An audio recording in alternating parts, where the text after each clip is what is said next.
नमस्कार, news India देख रहे हैं आप। मैं हूं कुंदन जम्यार। आज हम फिर हाजिर हैं इंडिया के मुकदमे में, जहां बात होती है आपकी और आपके मुद्दों की। नमस्कार, मैं हूं अर्चना सिंह। इंडिया के मुकदमे में बात होती है आम जनता की, यानी कि जनहित के मुद्दों की। तो बने रहिए हमारे साथ। आज बात होगी देश भर में बढ़ते ओमिक्रॉन के मामले की, जहां लोग और प्रशासन दोनों ही लापरवाह दिख रहे हैं। ओमिक्रॉन के बढ़ते मामलों को देखते हुए सरकार लोगों से कोविड नियमों का पालन करने की अपील कर रही है, लेकिन लोग हैं कि मानते नहीं, या यूं कहें कि सरकार कहीं ना कहीं लोगों को समझाने में नाकाम साबित हो रही है। आप बने रहिए न्यूज इंडिया के साथ, क्योंकि शुरू होने जा रहा है इंडिया का मुकदमा। हमारे साथ मेहमान जुड़े हैं। डॉक्टर समीर भाटी हैं, जो कि डायरेक्टर हैं स्टार हेल्थ इमेजिन के। बिल्कुल डॉक्टर समीर भाटी, हमें यह भी बताइए, दरअसल दिल्ली में बहुत सारे मामले जो सामने आए ओमिक्रॉन के, उसमें कहा गया कि ज्यादातर पेशेंट जो थे उन्होंने डबल डोज ले रखा था, इसलिए ज्यादा चिंतित होने के लिए, ज्यादा सतर्क होने की जरूरत है क्या? कि बहुत लोग ये कह रहे हैं कि अब इंडिया में वैक्सीनेशन बहुत ज्यादा हो गई है, लोगों ने डबल डोज लगा रखे हैं वैक्सीन के, तो इसलिए वो सुरक्षित हैं। ऐसा मानना क्या बहुत बड़ी गलती होगी? क्योंकि जो दिल्ली से मामले सामने आ रहे हैं उसमें तो यही बताया जा रहा है कि डबल डोज जिन्होंने वैक्सीन ले रखी है उन्हें भी ओमिक्रॉन हुआ है, उन्हें भी कोरोना हुआ है। देखिए, अगर हम दिल्ली की बात करें या हम ओवरऑल भी बात करें, और जो जितना भी अभी ग्लोबली डेटा भी आ रहा है, उसमें ज्यादातर है कि इवन जो ट्रैवलर आ रहे हैं, ट्रैवलर में जिनका भी देखा गया ओमिक्रॉन पॉजिटिव आया है, सभी ज्यादातर डबली वैक्सीनेटेड हैं।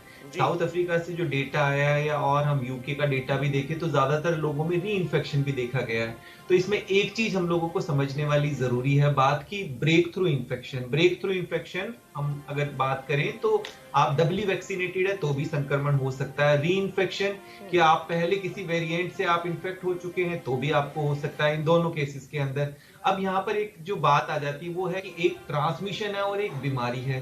ट्रांसमिशन को लेके देखिए पूरी तरह से ये अभी क्लैरिटी आ गई है कि ये बहुत ज्यादा ट्रांसमिसिबल है, बहुत ही ज्यादा संक्रामक है, जैसे डॉक्टर राहुल भार्गव ने भी बताया है।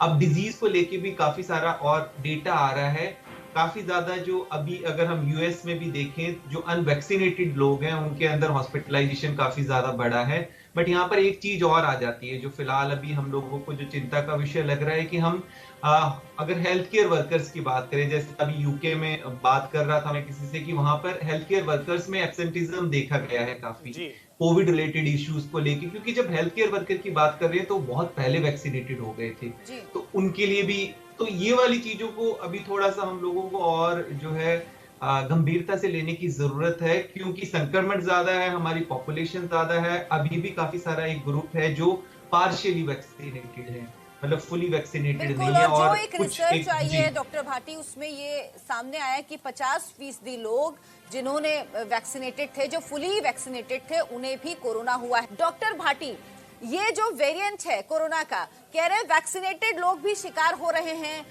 तो लोगों के मन में एक सवाल है कि फिर हम कैसे बचें? क्या कोरोना प्रोटोकॉल, जो कोविड प्रोटोकॉल का पालन हम कर रहे थे, वो करते रहें? और अगर हम वैक्सीनेटेड हैं तो क्या इस वेरिएंट का असर कम होगा, नुकसान कम होगा, हॉस्पिटलाइजेशन की जरूरत बहुत कम लोगों को पड़ेगी? देखिए, अभी जैसा मैंने बात की थी कि एक आपका संक्रमण होता है और एक बीमारी होती है। निश्चित तौर पर अगर आप वैक्सीनेटेड हैं तो जितना भी अभी डेटा देखा गया है कि वैक्सीनेटेड लोगों में सीवियरिटी, गंभीरता बीमारी की कम देखी गई है। पर जो वैक्सीनेटेड लोग भी हैं, संक्रमण वो जरूर फैला सकते हैं। आपको ये देखना है कि आपके घर में, अभी जैसे डॉक्टर राहुल ने भी बताया कि हमारी ससेप्टेबल पॉपुलेशन हमारे बच्चे हैं अभी, तो बच्चों की भी संख्या देखिए हमारी, अगर 18 साल तक का जो एज ग्रुप है, 40 करोड़ से ज्यादा की बच्चों की संख्या, और इसके अलावा एल्डरली लोग, वो फिर से ससेप्टेबल है, और कोमॉर्बिड वाले, तो हर एक घर के अंदर इस तरह की जो है लोग भी होते हैं। तो इस वजह से हमें ये समझना जरूरी है, वैक्सीनेटेड है निश्चित तौर पे प्रोटेक्शन मिलता है, पर वैक्सीनेटेड लोग संक्रमण को जरूर फैला सकते हैं। वो अपने घर में जो कोमॉर्बिड लोग हैं उनको और बच्चों को संक्रमण दे सकते हैं। तो इसलिए जरूरी है कि हमें जो कोविड अप्रोप्रिएट बिहेवियर है वो तो इसके लिए भी जरूर फॉलो करने ही करने हैं, संक्रमण को रोकने के लिए, इसकी संक्रामकता, इसकी संक्रमण दर को देखते हुए। चार्जशीट का दूसरा आरोप है बढ़ती लापरवाहियां कोरोना की तीसरी लहर को दे रही है दावत। ये सबसे महत्वपूर्ण सवाल है और डर है। डॉक्टर भाटी, डॉक्टर महेश आर्या साहब, डॉक्टर्स को सुन लेते हैं जो सबसे महत्वपूर्ण है इस चर्चा में।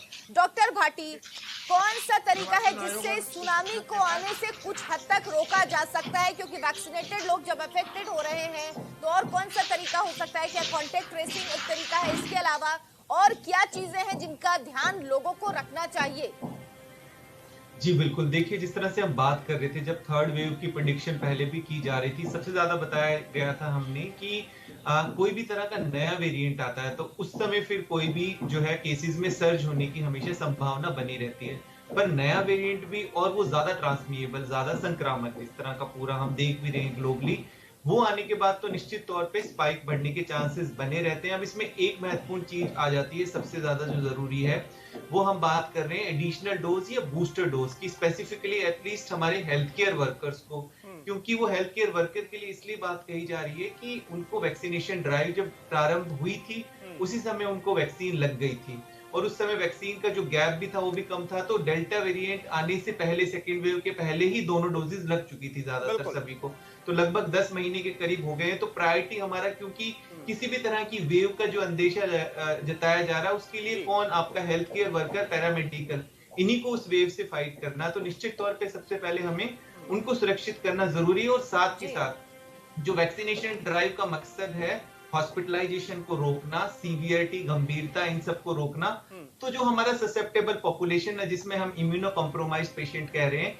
या हमारे और जो अन्य इस तरह की गंभीर बीमारियों से ग्रसित है, उन लोगों को वैक्सीन देना, अभी फिलहाल बूस्टर की डोज देना वो ज्यादा जरूरी है, क्योंकि हॉस्पिटल पे अब हम स्ट्रेन नहीं चाहते। पिछले 1.5-2 साल से हम देख चुके हैं, हमारे जो वो वाले पेशेंट्स जिनको हॉस्पिटल की जरूरत थी उनको वो सेवाएं नहीं मिल पा रही थी, क्योंकि कोविड हॉस्पिटल की सबसे बड़ी जरूरत है, और खासतौर पर जो हेल्थ केयर वर्कर्स हैं, क्योंकि उन्हें सबसे पहले लगे थे, ये कोविड वैक्सीनेशन हुआ था, तो अब उनके लिए बहुत जरूरत है। रात में कर्फ्यू और दिन में रैली, ये कितना सही है कि रात में कर्फ्यू लगाया जाए और दिन में रैली? ये सवाल इसलिए भी क्योंकि जो एक रिसर्च आई है उसमें कहा जा रहा है कि 27% लोग जो पॉजिटिव पाए गए ओमिक्रॉन से, उन्होंने विदेश यात्रा नहीं की थी, यानी कम्युनिटी में ही ये वेरिएंट मौजूद है जो बहुत खतरनाक है। डॉक्टर भाटी, क्या ये माना जाए कि हम लापरवाह हो गए, हमने सोच लिया कोरोना चला गया है, जीवन शैली बिल्कुल सामान्य हो गई, बाजारों में हम भीड़ करने लगे,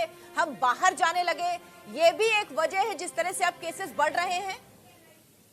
जी बिल्कुल, देखिए जिस तरह से अभी पूरा देख भी रहे हैं हम, पूरा डेटा आ रहा है सामने, और एक चीज यहाँ पर यह है कि ज्यादातर विंटर्स के अंदर, जब सर्दियों के अंदर हम बात करते हैं तो हमारे रेस्पिरेटरी वायरस बढ़ जाते हैं, स्पेसिफिकली फेस्टिव सीजन के अंदर। अब जिस तरह से अब न्यू ईयर में एकदम से गैदरिंग और आपके जो सुपर स्प्रेडिंग इवेंट्स होते हैं, ज्यादातर जो पिछली बार डेल्टा वेरिएंट के टाइम में भी देखा हमने कि जो सुपर स्प्रेडिंग इवेंट्स होते थे उसके बाद से एकदम से नंबर बहुत ज्यादा बढ़ जाते थे। तो अब ये बहुत ज्यादा ध्यान रखने वाली बात है, क्योंकि वेडिंग सीजन भी है, विंटर्स भी है, इसके अलावा आपका न्यू ईयर सेलिब्रेशन भी है, और जैसे हम रिलीज की भी बात कर रहे हैं, तो ये सब सुपर स्प्रेडिंग इवेंट होते हैं और इनमें एकदम से नंबर्स बहुत ज्यादा तेजी से बढ़ते हैं। तो निश्चित तौर पर अब अभी बहुत ज्यादा सावधानी बरतने की जरूरत है अगले कुछ हफ्तों तक। डॉक्टर समीर भाटी, एक चीज मैं और जानना चाहता हूं कि सरकार ने अब 3000 लोगों को बूस्टर डोज देने का फैसला किया है, क्या ये इस फैसले को लेने में देरी हो गई?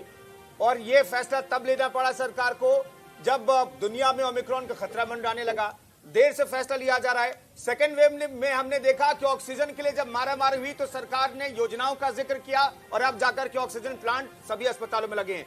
तो जो प्लानिंग होनी चाहिए स्वास्थ्य के नजरिए से, वो एक कदम पीछे चल रही है, क्या वो प्लानिंग? जी बिल्कुल, देखिए इसमें बूस्टर की बात कोई अभी वेरिएंट के टाइम की नहीं, बूस्टर की बात तो बहुत पहले से चली आ रही थी, क्योंकि सरकार ने तो फैसला लिया ना सर, सरकार ने फैसला तो लिया। बिल्कुल बिल्कुल, बूस्टर हमें पहले देना ही था निश्चित तौर पे। अब इस टाइम जब वेरिएंट का इतना ज्यादा खतरा बना हुआ है इस समय, तो डेटा मैं आपको ये बता रहा हूँ कि बूस्टर हमारा पहले से लॉन्च हो जाना चाहिए था, स्पेसिफिकली जैसे फेजेस की हम बात कर रहे थे, तो निश्चित तौर पर उसमें थोड़ी अभी देरी हुई। जरूरी है या नहीं? देखिए बिल्कुल, हम शुरुआत से जिस तरह से ICMR भी कह रहा है, WHO भी कह रहा है कि पैनिक नहीं करना निश्चित तौर पे, पर जैसा हमने देखा कि फिर भी ये सब चीज करने के बाद भी हमने देखा सुपर स्प्रेडिंग इवेंट हो रहे हैं, सब कुछ हो रहे हैं, तो निश्चित तौर पर अभी हमें सख्त कदम लेने की बहुत ज्यादा जरूरी है। जितनी भी पॉलिसीज बनी हुई है, जो भी गाइडलाइंस है, वो पहले वाली काम आएगी, पर उसको ग्राउंड लेवल पर इम्प्लीमेंट करना ये सरकार की जिम्मेदारी, इसमें विपक्ष भी अपना रोल निभाए तो तमाम लोगों की जान बचाई जा सकती है। आपका बहुत बहुत शुक्रिया आप सबका।